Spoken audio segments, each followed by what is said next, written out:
Étape 1, nous allons préparer les légumes.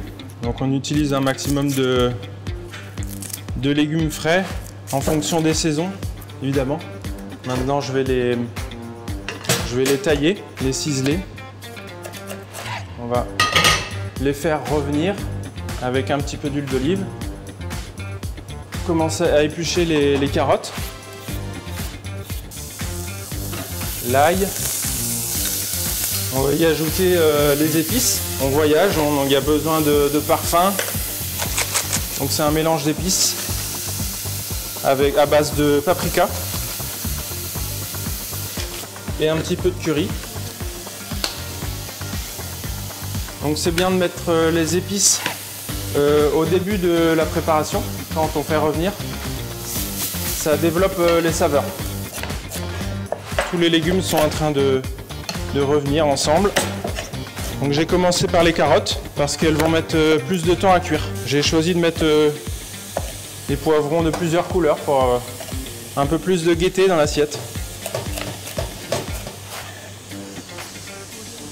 Légèrement revenu, je vais ajouter la sauce tomate. Donc il faut mouiller à hauteur pour laisser les légumes bien compotés et bien cuire tranquillement. Pour que tout l'ensemble soit bien fondant. Entre 20 et 30 minutes selon la quantité de légumes évidemment qu'on a à cuire. Maintenant, étape 4, nous allons réaliser une béchamel. Donc bien assaisonnée, du sel, du poivre, un petit peu de curry et de la muscade. Nous allons ajouter le fromage frais. Donc pour la liaison de la béchamel, je vais ajouter de la maïzena. Voilà, il faut que le mélange bout pour avoir la texture demandée. Une ébullition et ensuite je retire du feu. La texture est idéale pour napper les enchiladas, pour garder le moelleux de l'enchiladas. Et maintenant je vais ajouter les haricots rouges. C'est pour l'apport en protéines également, pour compléter l'assiette végétarienne. Donc la différence avec un repas avec de la viande, c'est que nous allons rajouter plus de haricots rouges. Donc nous allons procéder au montage des enchiladas. Nous prenons les tortillas. Moi j'ai pris des tortillas 18 cm. C'est pour que ça fasse une portion pour un enfant. Donc on compte une enchiladas par personne. Donc nous allons mettre notre garniture. Donc on ajoute le fromage. Donc on le rabat sur les côtés. Et ensuite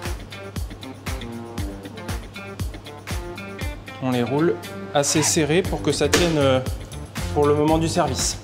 Les recouvrir de la béchamel.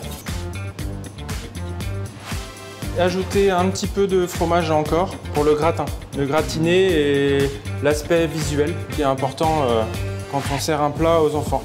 Donc ensuite étape 5, nous allons placer le plat au four. Environ entre 20 et 25 minutes.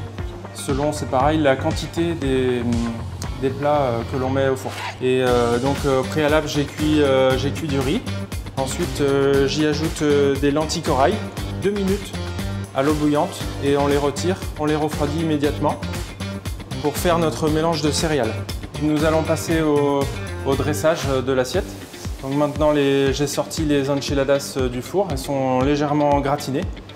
Je vais y ajouter de la coriandre qui va bien relever le plat.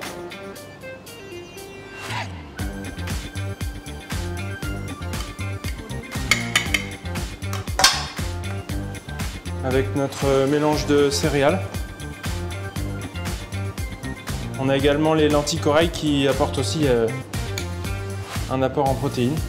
Et j'ai décidé de servir ça avec un coleslaw.